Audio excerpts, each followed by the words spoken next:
What's going on, everyone? Welcome back to the show.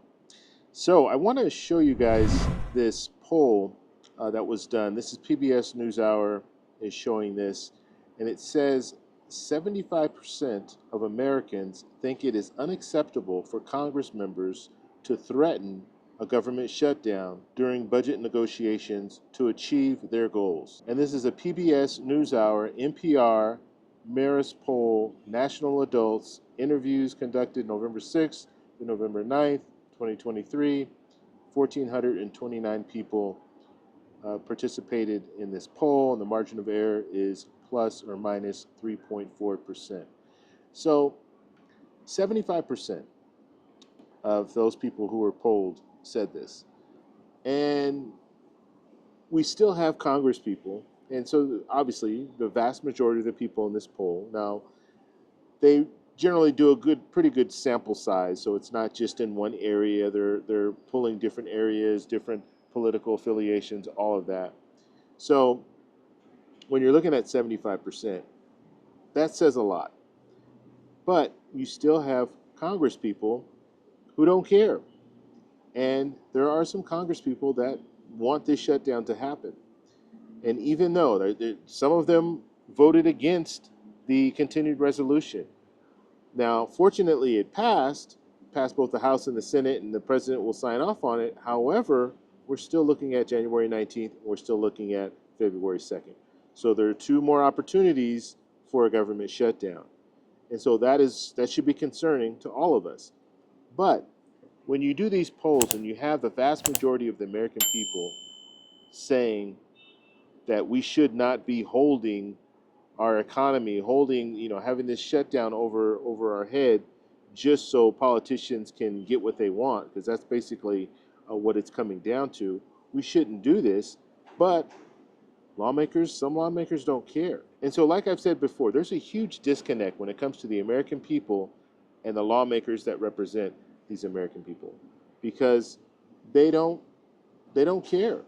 Lawmakers don't care, and they're not facing any real consequences. Once they start facing real consequences, I think they'll change their tune, and we'll start to see these politicians change their ways, and maybe they will be more receptive to the American people. But right now, we're not seeing it, and we still have politicians out there that want to burn the house down, and that's all they want to do. They want to burn it down. They don't care. They want to cause as much chaos as possible, and once they've caused all that chaos, then they're going to blame the other side and say it's their fault. That's why we're in the predicaments that we're in. That's why our economy is so bad, and this is this and that and that. That's what they want to do, and just run on that.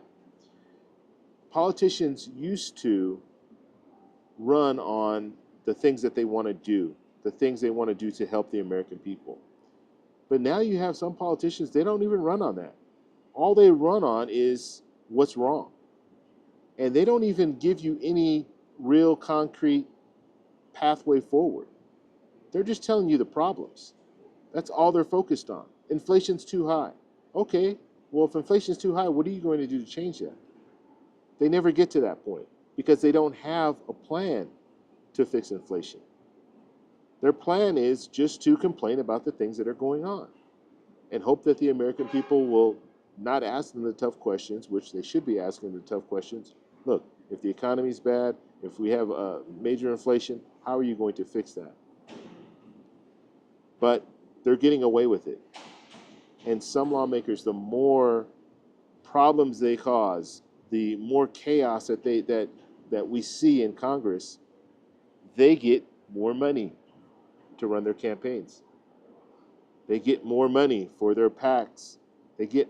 We're in that situation there where it's cost effective for them, it's beneficial for them to just have chaos. The political influencers, you can call them political influencers. They're just out there. Their job is just to get on social media and complain about everything and hope that people send them money. That's basically what it is. That's what it's gotten to. Now, it's not all lawmakers.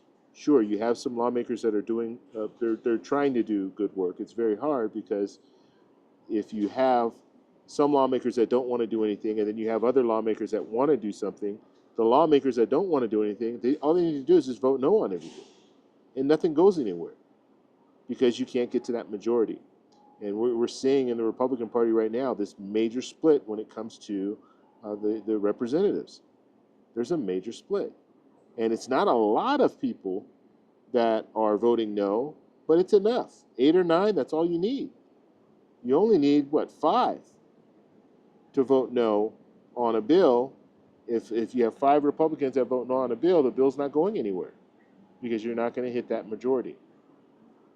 And so we're going to have to see what happens in the future. But I just thought that poll was very interesting because it's showing, and we already knew this, the vast majority of the American people are tired of this. They're done with this. 75% in this poll says, look, don't hold us hostage. Don't hold, a shutdown over our government's head, basically, because you want to try to get something or you want to make cuts here.